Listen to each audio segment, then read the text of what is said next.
It's time to go. Today is moving day for Carrie. For some 5-year-olds, moving would be a big change, but not for Carrie. Moving is a regular event in her life. She's never had a permanent home. That's what we brought with us. And some of it we've acquired since we've been here. Mainly, you know, the blankets and the pillows. This has been Carrie's home the last 2 months, a room in a homeless shelter. Is that her toy box, Mike? Make sure we got it all. Oh, man. Moving out from here won't take long. Carrie's family doesn't have much. They sold everything of value to travel here from Tulsa, Oklahoma 3 months ago.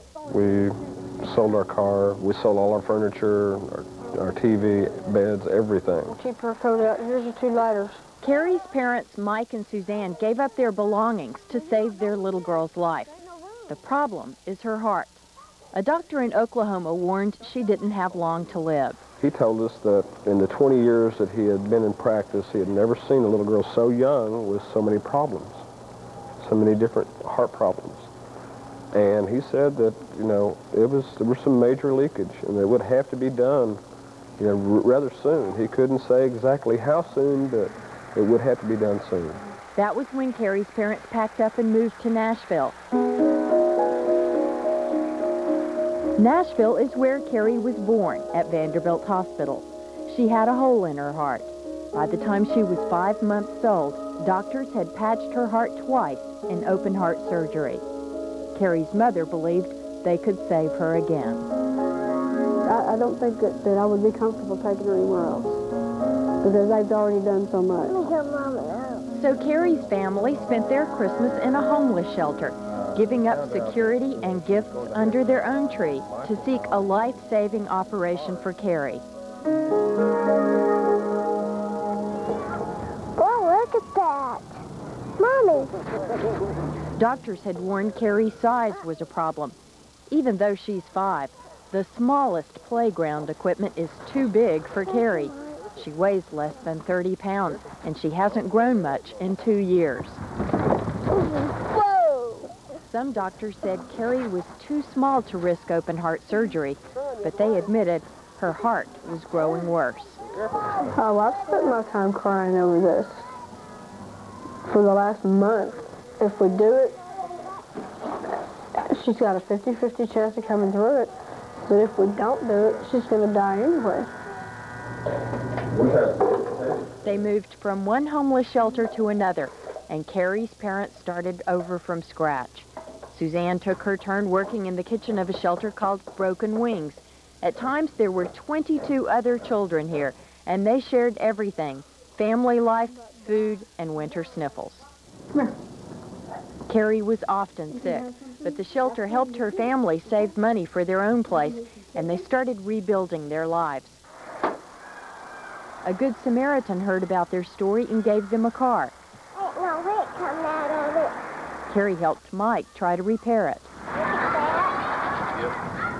But what Carrie's parents wanted most was a better chance of life for Carrie. 8 weeks later, they brought Carrie to one of the doctors they had traveled so far to see, Dr. Gordon Moreau, a heart specialist for children. So I reviewed all the information that you... Dr. Moreau confirmed what other doctors had told Carrie's parents. It was time to make a difficult decision. There's a lot of risk if we don't do anything.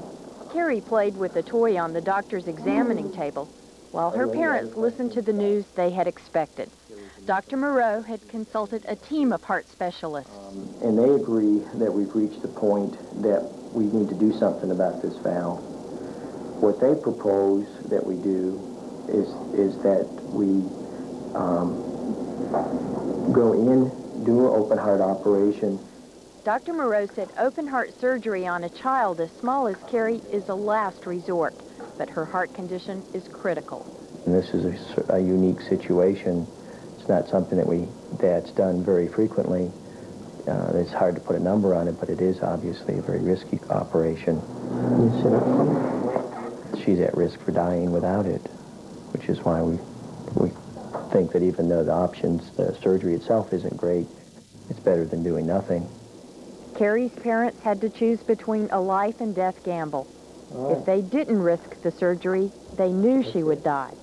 If they chose surgery, she might not survive the operation. Well, I have the opinion that, y'all know what you're talking about. Mike and Suzanne chose the operation.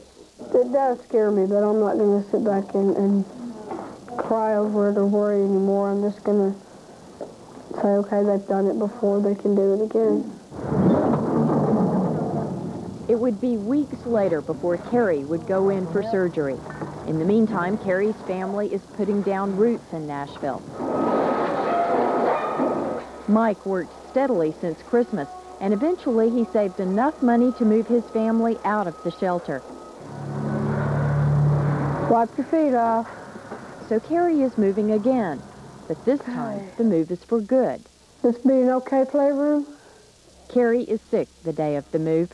Her health is growing worse.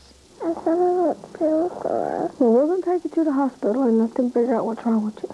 No matter how far they've traveled or what her parents have sacrificed, Kari's family can't be certain they can save her, but they can be certain she has a home. Everything you have is right here in this house now. Okay?